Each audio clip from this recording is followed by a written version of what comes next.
ঘরে থাকা উপকরণ দিয়ে সন্ধ্যাবেলা নাস্তা তৈরি করে ফেললাম, পোড়া রুটি এবং চা। তো তার জন্য আমাকে প্রথমে চিনিটাকে গলাতে হয়েছে, ক্যারামেল তৈরি করতে হয়েছে। তো এখানে আমার ক্যারামেলটা হয়ে গেলে এর মধ্যে চা পাতিটা আমি অ্যাড করেছি। তো চা পাতি আর চিনিটাকে ভালোভাবে মিশিয়ে নিচ্ছিলাম। তো এখানে পুড়ে যেতে নিয়েছিল, তার জন্য আমি পানিটা দিয়েছি একটু। তো তারপর হচ্ছে এখানে আমি দুধ দিয়ে দিয়েছি। দুধটা দেওয়ার পর দেখুন চায়ের কালারটা কতটা সুন্দর হয়েছে, আসলে খেতেও মজা হয়েছিল। তো তারপর হচ্ছে এটাকে আমি ভালোভাবে মিশিয়ে নিচ্ছি। তো মেশানো হয়ে গেলে এর মধ্যে আমি ভুল করে শর্টটাকে দিয়ে দিয়েছিলাম। তো শর্টটা দেওয়ার কারণে আমার পরে এটা নিতে পারিনি, কারণ হচ্ছে এর মধ্যে চাপাতি ছিল, আমার খেয়াল ছিল না। তো আপনারা এই ভুলটা করবেন না।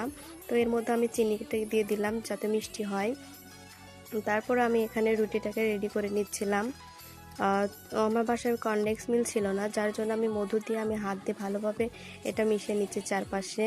তো এটা মেশানো হয়ে গেলে আমি পুড়িয়ে নেব। তো পোড়ানোর জন্য হচ্ছে আমি এখানে চুলাটাকে লো আঁচে রেখেছি এবং চারপাশটাকে ভালোভাবে পুড়িয়ে নিয়েছিলাম।